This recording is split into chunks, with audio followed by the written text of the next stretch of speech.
Kwanza mimi nataka nichukue nafasi hii nimshukuru Mungu kwa kutupatia nafasi na kibali tuweze kufika hapa leo katika maadhimisho haya ya anniversary ya kwanza ya Hustler Fund. Mimi nataka niwaambie wale wote wamehusika na mpango huu, pongezi kwa kazi mzuri mliofanya, kwa sababu tulikubaliana ya kwamba tutabadilisha taifa letu kwa utaratibu, na hatua kwa hatua tutahakikisha ya kwamba tunasongesha taifa letu katika kiwango kinachofuata. Leo mimi nimefurahi sana as we celebrate this first anniversary of Hustler Fund.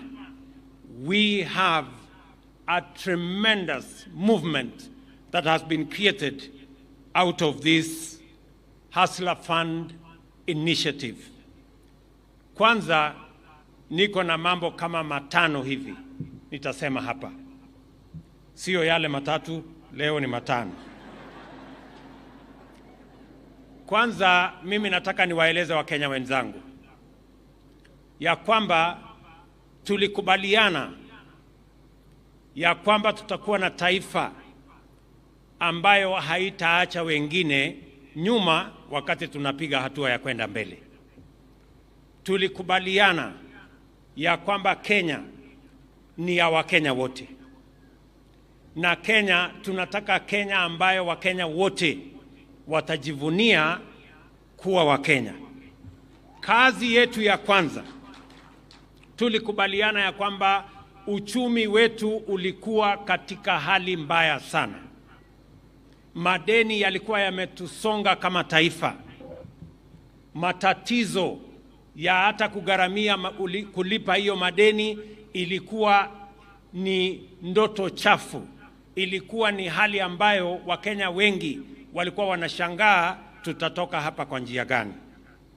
Mimi nataka niwatangazie Wakenya ya kwamba sasa tumedhibiti uchumi wa taifa letu la Kenya.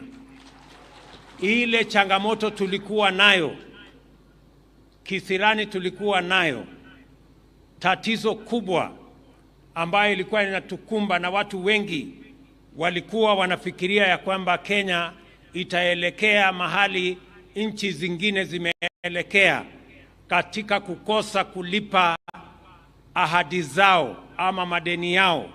Mimi nataka niwatangazie Wakenya kwamba tumedhibiti uchumi wetu, na sasa tuko tayari kama taifa kuhakikisha ya kwamba madeni yetu yote, ahadi zetu zote kama Kenya tutayatimiza, na tutahakikisha ya kwamba tumelipa madeni yetu.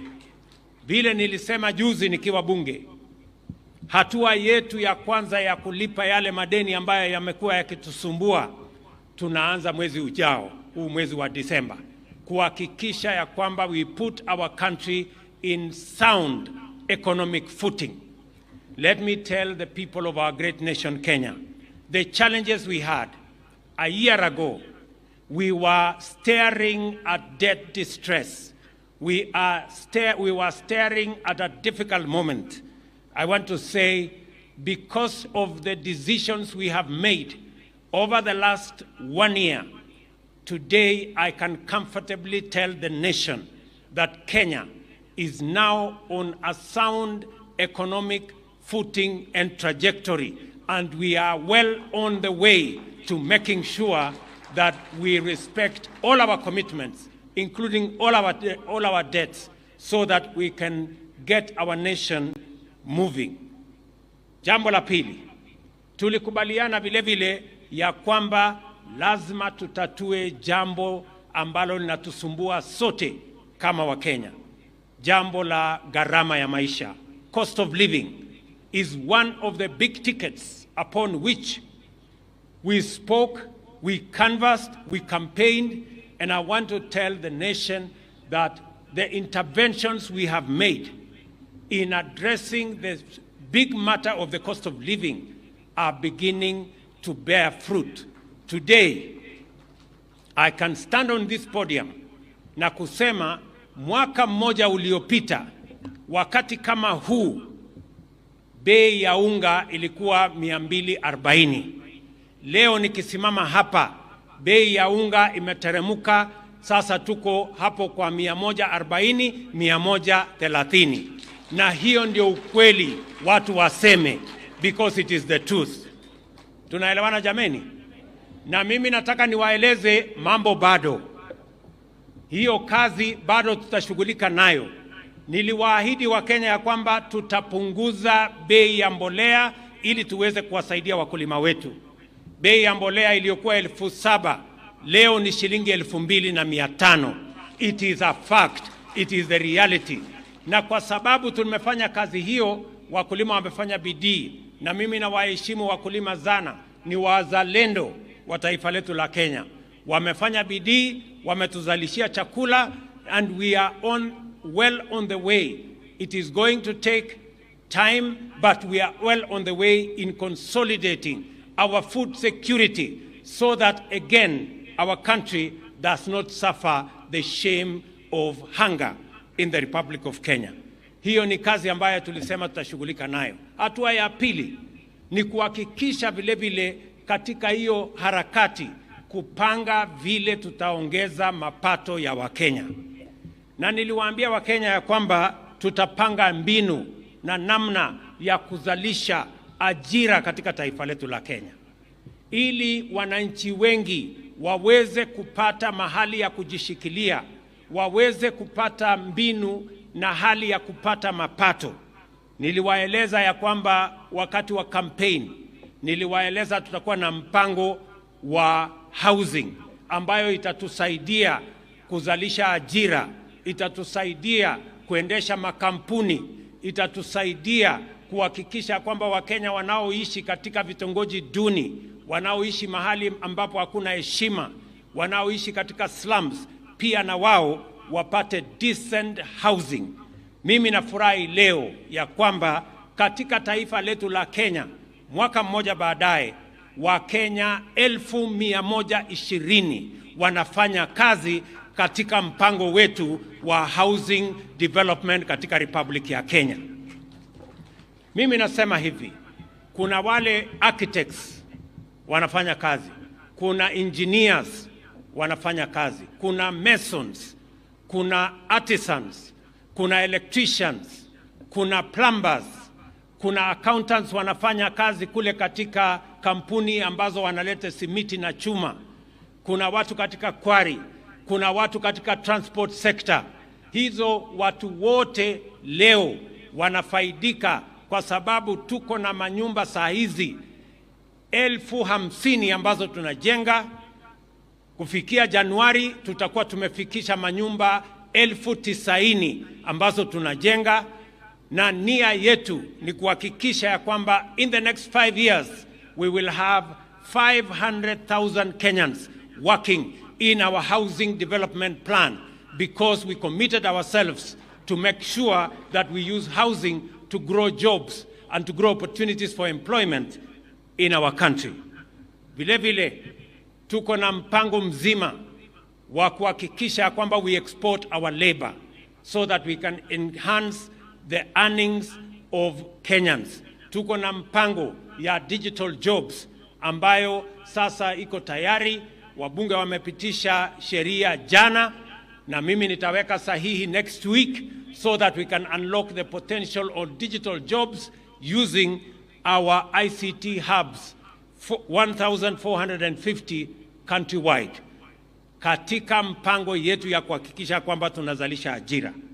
Vile vile niliwaahidi ya kwamba tutakuwa na mpango ama hazina maalum ya Hustler Fund. Leo ni 1 year ya Hustler Fund, na niko na maneno ya kusema na hii Hustler Fund. Watu walikuwa wanafikiria ni mchezo, watu walikuwa wanafikiria ni siasa, watu walikuwa wanafikiria ya kwamba ni mambo tu ya kuongea. Mimi ile niliwaeleza ni kwamba ile manifesto tuliandika sio gazeti ya kufunga nyama. Hiyo ilikuwa ni sera ya serikali ambayo itabadilisha maisha ya wananchi. tulisema ya kwamba tutakuwa na hazina ya Hustler Fund kwa sababu Wakenya zaidi ya milioni 7 walikuwa wamehangaishwa katika CRB. Mtu akitaka hata kwenda kwa bank anaambiwa wewe uko kwa CRB, wewe hufai. Akitaka kwenda kutafuta huduma fulani anaambiwa wewe uko na CRB, wewe hufai. Niliwaahidi ya kwamba tutarepair credit limits ya hawa Wakenya milioni 7. Mimi nasimama hapa leo kusema the 7 million Kenyans who were condemned in the CRB ecosystem, today we have repaired their credit and we have made sure that all the 7 million Kenyans are out of CRB.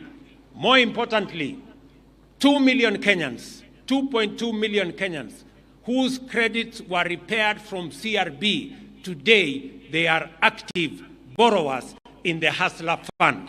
Wametoka huko kwa CRB, wanaendesha biashara yao, kumaanisha ya kwamba we were right that these people were condemned and hard.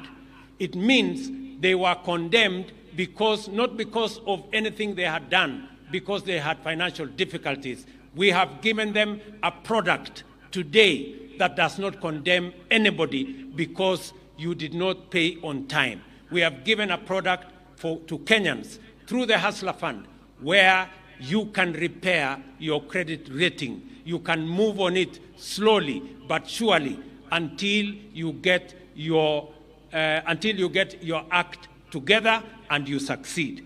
Tumehakikisha kwamba wale wote ambao walikuwa wamezamishwa huko kwa CRB leo wako na opportunity ya kukopa pesa hapa kwa Hustler Fund. Mimi nataka nidokeze hivi. We had committed that we are ready to spend 50 billion. The good news, the good people of Kenya, is that to roll out this program, and today this program is self-sustaining. Those who are borrowing are the same as those who are repaying. So this product is sustaining itself. With only 12 billion shillings, we have this product up and running, servicing itself and making sure that Kenyans have access to credit. We are going to write a book about this product one day. Kwa sababu hata ile pesa tulikuwa tumekomiti ya kwamba tuko tayari kuweka hapa ndani, baada ya kuweka shilingi bilioni 12, Hustler Fund haihitaji pesa ingine, inaweza kujisimamia na inaweza kujiendesha yenyewe. Mimi nasikia watu wengi wanasema ya kwamba ati hawa mahasla wako na shida, ni watu ambao hawataki kulipa. Wengine wamepeleka huko kusema watu wengi wamekosa kulipa. Mimi nataka niwaambie the good news. If this product was what they are saying, it wouldn't be sustaining itself as I talk to you today. We have given an opportunity to people who otherwise would have been locked out forever in credit rating agencies, ama CRBs, credit rating bureaus. Nataka niseme hivi. Kwa hiyo bilioni 12 tumetumia kama serikali, imetuwezesha kukopesha zaidi ya shilingi bilioni 39.5. Out of 12 billion shillings, we have managed to lend almost 40 billion. As Kenyans pay, they borrow. As Kenyans pay, they borrow. We have been able to lend money to 19 million Kenyans. Wakenya milioni 19 wamechukua pesa ya Hustler Fund.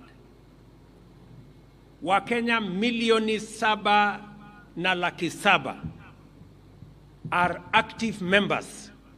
Wanalipa wakikopa. Wanalipa wakikopa. Watu milioni 7.7. Explain to me, where would these 7.7 million Kenyans be if we didn't have the Hustler Fund? Nataka niseme vile vile, hawa Wakenya ambao wamekopa kwa sababu we made a deliberate decision kwamba ukikopa Hustler Fund utakuwa na akiba mandatory ya 5%. Kwa hiyo 5%, sasa tuko na hazina ya shilingi bilioni 2 ambayo Wakenya wamefanya kama savings. 2 billion shillings that we have today as a savings component of the Hustler Fund. Kuna ahadi tulitoa, na tumesikia hapa wangwana wakisema ahadi ni deni na dawa ya deni ni kulipa, si ndio? Niliwaambia Wakenya ya kwamba ukikopa na uweke akiba, hiyo akiba umeweka, ukiweka akiba ya shilingi 2, serikali ya Kenya itakupatia shilingi 1. Leo ndio ile siku ya kuweka hiyo akiba, na mimi nataka Wakenya wanisikize kwa makini mahali walipo, kwa sababu leo mtapata pesa kwa ile mambo ya kila mtu. Nataka munisikize vizuri, si ndio? Si tulisema ukiweka akiba tutakuongezea. Sasa Wakenya 1.2 million, 1.2 million Kenyans by tomorrow morning will have a matching fund in their savings. Wakenya 1.2 million. Kama umekopa mara 5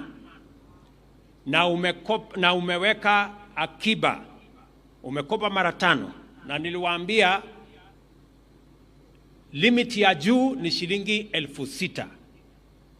Yule wa juu zaidi compensate at 6,000. If you have saved 6,000, we are going to give you 3,000. If you have saved less, we are going to give you equivalent or a matching of what you have saved.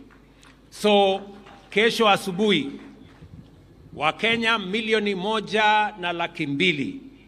will have their savings matched 2-1 by tomorrow, so that we can keep our promise. And let me explain so that we are clear. You must have demonstrated that you are truly committed to the Hustler Fund. You must have borrowed 5 times. If you have borrowed 4 times, ongeza ifike 5 times. Kama umeborrow 3 times, ongeza ifike 5 times, ndio upate nafasi ya savings katika hazina yako. Wengi wamekopa zaidi ya 5%, na nimesema Wakenya 1.2 million. By tomorrow morning they will match their savings 2-1. Wacha nichukue mfano ya huyu mungwana ambaye anaitwa Harrison Karisa Kenga. Najua wakati niliongea na huyu mungwana, hebu simama Harrison, uja usimame hapa ndio watu wajue. Wakati nilikuongelesha kwa simu, watu wakasema ati you don't exist. Sasa kuja simama hapa waone you actually exist. Huyu mungwana mnamuona anaitwa Harrison, na alisema nilimwahidi tutakutana. Sasa mimi ndio huyu, na mimi nimekuona wewe ndio Kenga. Mara ya kwanza kukutana. Asante sana bwana Kenga, nimefurahi. Hata mimi nimefurahi zaidi.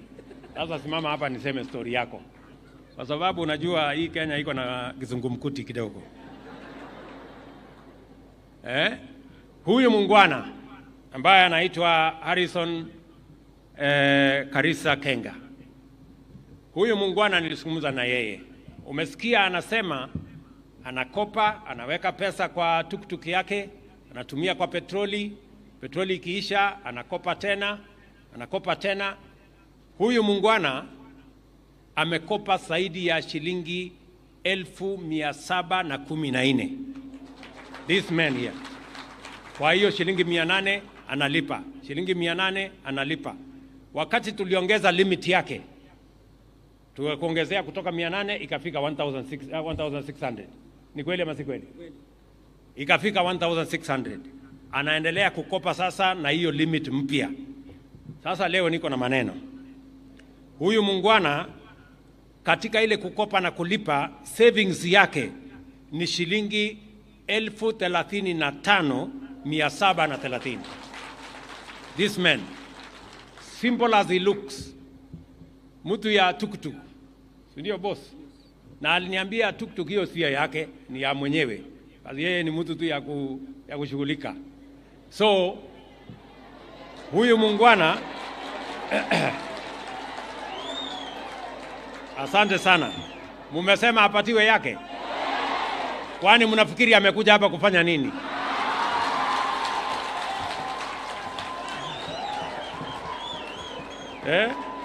Huyu jamaa hajakuja hapa matembezi. Huyu ni mtu wa biashara. Na hajakuja hapa kupoteza muda wake. Sijui kama tunaelewana. Huyu jamaa ambaye tuktuk sio yake, lakini leo ataondoka na yake.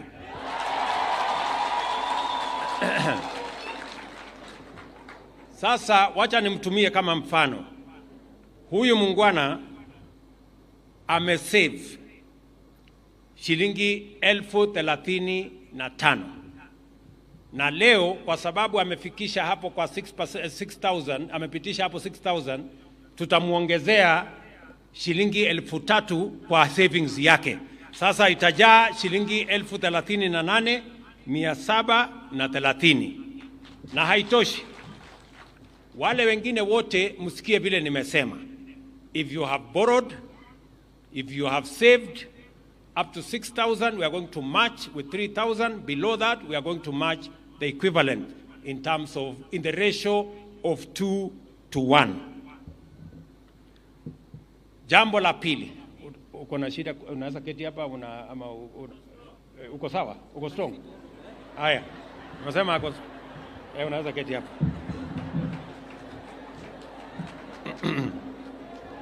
Sindio?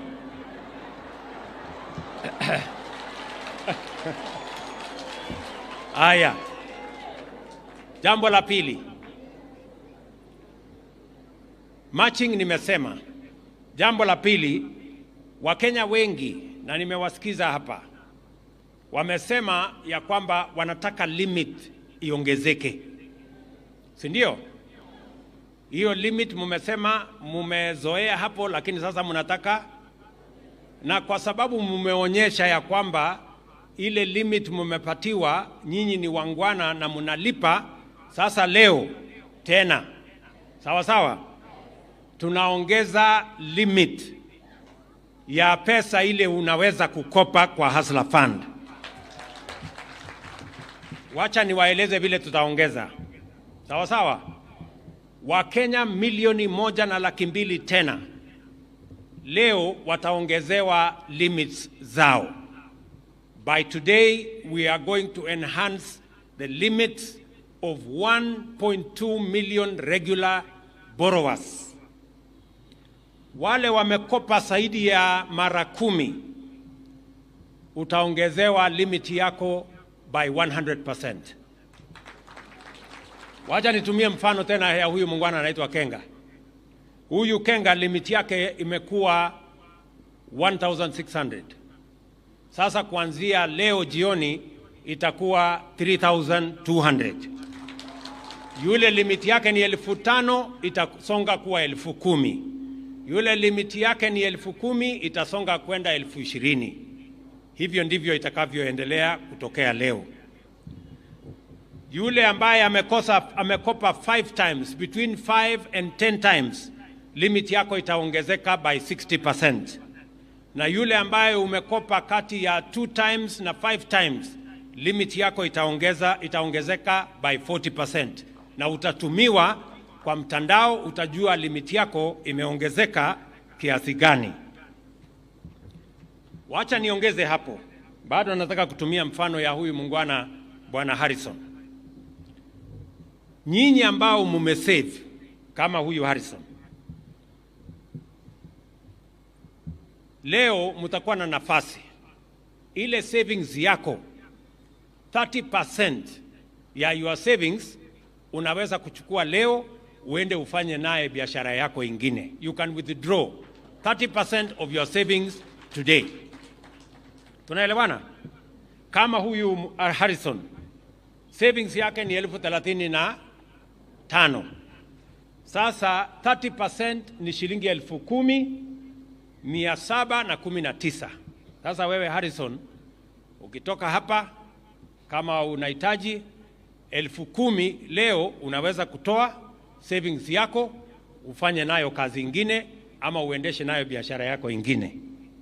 70% tutakuwekea katika hazina long term saving, pesa yako, na itaendelea kuwa pesa yako, lakini itakuwa katika long term saving, kwa sababu niliwaeleza Wakenya ya kwamba tuko na matatizo ya savings and we must have and improve our savings culture as a country. Lakini sikiza Bwana Harrison, kwa sababu nakutumia kueleza Wakenya wengine, kama wewe hiyo savings 30% ambayo unaweza kuchukua leo ukafanya nayo kazi ingine, lakini ukiwacha kama savings, if you don't withdraw, usipochukua, baada ya mwezi moja tutatumia kukupatia limit mpya ya pesa ambayo unaweza kukopa. Sasa sikiza vizuri Bwana Harrison, hii shilingi 10,000 usipochukua, baada ya mwezi moja tuta improve limit yako. Sio sasa ile 3,200, si nimekuambia kila mtu ataongezewa 3,200. Yako ilikuwa 1,600, sasa itakuwa 3,200. Lakini kwa hii savings yako sasa, usipochukua, tutaitumia na tutaongeza limit yako.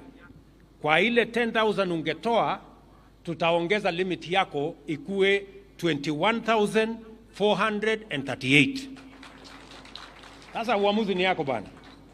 Utoe saa hii 10,000 ama ungojee mwezi moja upate shilingi 21,000. Sasa uamuzi ni yako, si ndio? Sasa wewe utajipanga hapo. Vile utajipanga, tutaheshimu mpango yako. Sijui kama tumeelewana. Mimi nataka niwaambie wale wananisikiza kwa runinga, wale wananisikiza kwa redio, kila Mkenya ambaye uko na savings, ile 30% unaweza kuwithdraw ukaenda ukafanya kazi yako, lakini ukiacha pale, tutatumia hiyo savings baada ya mwezi moja to double the limit kutumia hiyo savings. Kama savings yako ni shilingi 20,000, tutakuongezea iwe badala ya kuwa na limit yako ya kawaida ya shilingi 1,000 ama 2,000, limit yako sasa itatoka shilingi hiyo shilingi 3,000, 4,000, tutakusukumia times 2 ya ile 30% ya savings yako. So kila Mkenya ajipange hapo. Tuko na Wakenya wengi ambao wako katika hiyo kiwango kama vile muungwana wetu hapa. Hawa Wakenya ni Wakenya 1,200,000 ambao wako na nafasi ya kudouble their limits using their savings, so that we begin the journey to have a savings-led lending, so that we lend to you on account of how much money you have saved, and we double that saving. Baadaye tukiona mwenendo wako inaendelea vizuri, we can triple also the amount of money we can lend to you on the basis of how much you have saved. Sijui kama tumeelewana. So Bwana Kenga, na kutumia wewe kwa heshima ndio Wakenya wengine waelewe. Kuna Mkenya ambaye amesave pesa nyingi zaidi, amesave karibu shilingi 1,220 katika hii Hustler Fund. Yule amesave zaidi. Kuna wale wako voluntary savers na nitakuja hapo baadaye. Huyo sasa ambaye amesave shilingi 1,200, tutampatia limit ya, na nakumbuka ni Mkenya ambaye limit yake ni shilingi 5,000. Lakini sasa tutamuongezea limit yake kutoka 5,000 mpaka 50,000 kulingana na savings yake. Tumeelewana?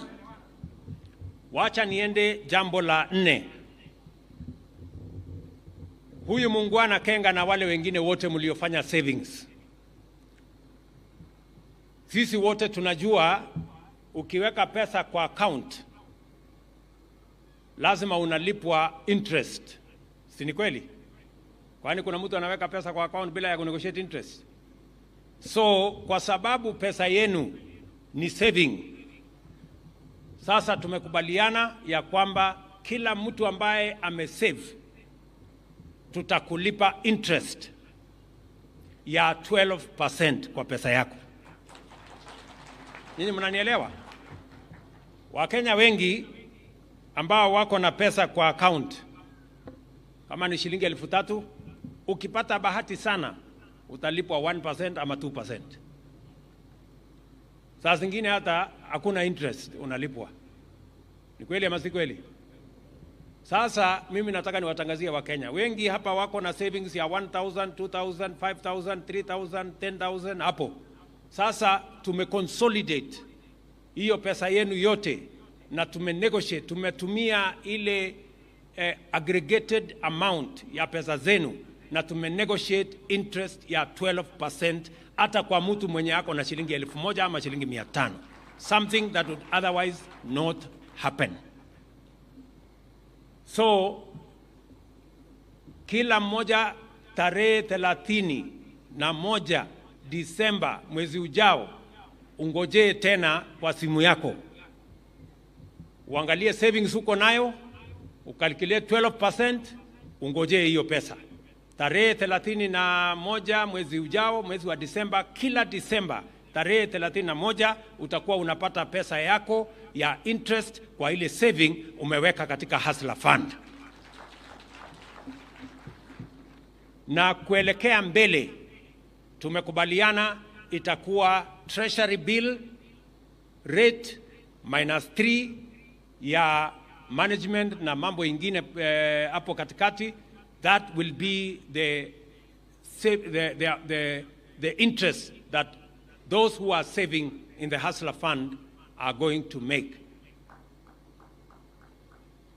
Treasury bill -3%, so that we are very clear, so that we don't tire ourselves. Kwa sababu treasury bill inaenda juu ikirudi chini, so we want to manage it in that manner. Sijui kama tumeelewana. So wewe muungwana, sasa utachukua kalamu, Bwana Harrison, hii 35,000 yako ambayo iko kwa saving, tutakupatia 12% ya hiyo 35%. Tarehe 31 ungoje kwa simu yako, itafika hapo kwa simu yako ndio uweze kuendelea na mambo yako ya biashara. Tumekubaliana ndugu? Very good. So mimi ilikuwa ni vizuri niwaeleze Wakenya where we are going with this. Number one, nimewaeleza ya kwamba we are matching as we committed. Anybody who has borrowed 5 times and above up to a limit of 6,000, we are going to match on a ratio of 2-to-1, and that is going to happen today. By tomorrow morning, you'll have your resources. Another 1.2 million Kenyans, again, who have their limits will be increased today. Those who have borrowed more than 10 times, your limit will increase by 100%. It will double. Those who have borrowed 5 to 10 times, your limit is going to increase by 60%. Those who have borrowed twice, up to 5%, your limit is going to increase by 40%. Kwa sababu nimesikia Wakenya wengi hapa wakisema wanataka limit iko chini, wanataka limit iongezeke. Ya tano, ningependa kuwaeleza vile vile ya kwamba bado tuko na changamoto. Nimesikia muungwana mmoja hapa amesema kwa kirefu kwamba watu wa bodaboda wanahitaji pesa mzuri. Si ndio wamesema? Kina mama mboga hapo wamesema wanahitaji pesa mzuri. Sasa nataka tupange pesa mzuri. Sawa sawa? Ile groups ambayo tumetengeneza bado hazijakaa vizuri. So tunabadilisha vile tutafanya mambo ya groups. Sasa tutarudi pale watu wa bodaboda ambao tayari wako na kikundi yao, na tuko nazo nyingi.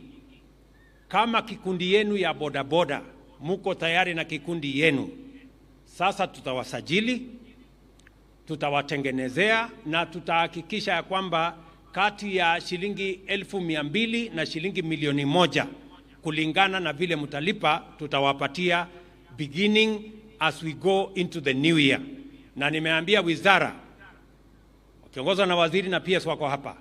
Sasa vikundi ya bodaboda tunataka tuwapange in groups na tuwapatie ile pesa. Huyu mungwana alikuwa na huyu jamaa amesema wanataka pesa ambayo wanaweza kutumia kununua pikipiki kati ya shilingi 200,000 na shilingi 1,000,000. Hata kama watanunua pikipiki 2, 3, 4 wakisonga, tutakuwa tunapanga hao namna hiyo. Vile vile wale vikundi wa kina mama, yale vikundi ambayo tayari wako katika vikundi, wale wanafanya kazi sokoni, kama kikundi yenu pale sokoni ni ya watu 30, 50, sasa tutawasajili mkiwa katika kikundi yenu na tutawapatia pesa kati ya 200,000 na 1,000,000. That is the new format we are going to use to deal with groups. We are going to have a new format of dealing with groups so that we can increase the resources going to groups. Mimi nataka nimalizie hapo na niseme Wakenya wengi sasa wako na nafasi mbalimbali. Uko na nafasi kukopa pale kwa Hustler Fund, uko na nafasi katika program yetu ya housing, uweze kujipanga pale katika kuuza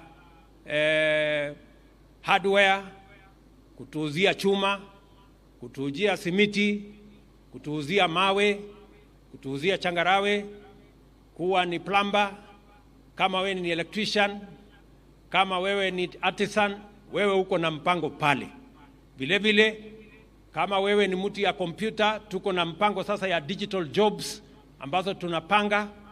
Kama wewe ni mtu ambaye unataka kwenda kufanya kazi nje ya Kenya, tuko na mpango ambaye sasa tumeipanga vizuri ya export of labor, kwa sababu nia yetu ni kuhakikisha ya kwamba tunapanua nafasi ya Wakenya kujitafutia riziki, kwa sababu sisi ni nchi ya wafanyikazi na tunataka kila mtu apate nafasi ya kujisimamia, kwa sababu tulisema kazi ni kazi. Kama ni hiyo ya biashara ni kazi, kama ni ile ya housing ni kazi, kama ni ya digital jobs ni kazi, kama ni export of labor ni kazi. Na hivyo ndivyo tunataka kusukuma taifa letu la Kenya mbele. Mimi nataka niseme tuko na mungwana hapa, niliongea na yeye hapo nyuma, Peter. Sijui Peter Mwema yuko wapi? Huyu Peter Mwema ako area, huyu mungwana huyu. Huyu jamaa kuja hapa. Utaungana na mimi hapa.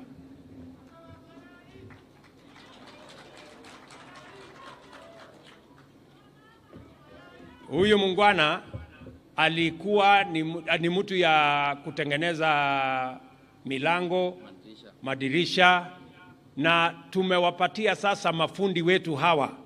Tumewapatia nafasi ya kutengeneza madirisha, kutengeneza milango katika program yetu ya housing.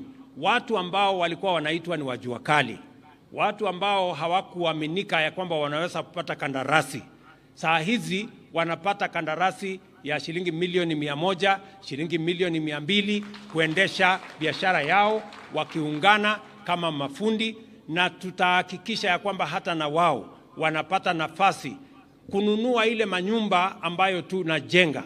Na mimi nataka niwaambie Wakenya, hizo manyumba tunajenga sio manyumba ile ya kawaida, mnaelewa. Hiyo manyumba ni nyumba ambayo unaweza kupata nyumba ya shilingi 3,000 ama 4,000 ulipe, baada ya miaka 15 ama 20 hiyo nyumba inakuwa yako. That's how we are going. Tumesema tunatumia ile Hustler Fund kupunguza riba, kupunguza mortgage.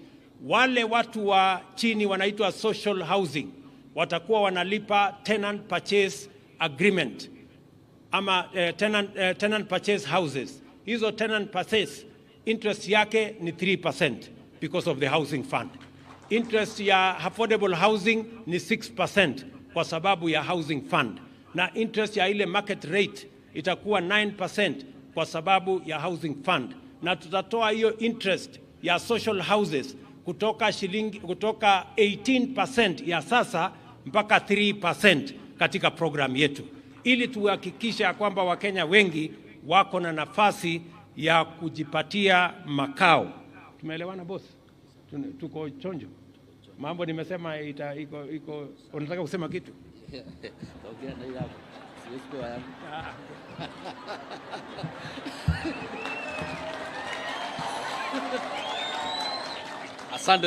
Asante sana Mheshimiwa Rais. Viongozi watu wa serikali wako hapa. Mimi sitasahau wakati rais aliingia, alituita akatuambia, tulifanya pass piloting pale Park Road. Na ilipaulu sana na Mchina. Akatuambia sasa anataka tuendeze hiyo mpango, na si hapa Nairobi peke yake, ni Kenya mzima. Na tulienda tukauliza, tukaambiwa lazima tuende kwa msea. Hii mnaona hapa, tupate certificate. Tumeregister mafundi, saa hii tumefikisha mafundi 1,000,000 Kenya mzima. Saa hii ninaosimama hapa ndio lichakuliwa national shaman wa kusimamia au mafundi wote Kenya mzima. Nawaambia kitu moja, kwa vile tulipata challenge pale tukifanya kazi ya hizi, tulipata rafiki yetu mmoja anaitwa HFC Bank. Ilitupatia po bilioni ya mafundi kufanya kazi. Sasa hii hatuna shinda ya fundi yote kufanya kazi, maybe ule mvivu. Sasa hii niko na technical team yangu Kenya mzima, kila county tuko na mtu yetu wa jua kali. Ule anasimamia hiyo kitu, developer atachukua ile anataka. Na ikienda site inahakikisha mimi niko pale na watu wangu, hiyo kitu developer anachukua mzuri na tunaachana mzuri, tunarudi kwa bank ndiye alipe bank. Tumesikizana hivyo. Rais yeye anataka kila mtu akae kwake. Mimi mnaoniona hapa nakaa pale Park Road kwa nyumba yangu ambao nilitoka huko Zimmerman nikuje kukaa kwangu 3 bedroom 60 square meter, hiyo ni 3 bedroom nakaa kwangu. Sasa hii rais tulikuwa na PS wako juzi, nikamwambia mimi naona mbaya because pale tulipata nyumba kidogo sana 45.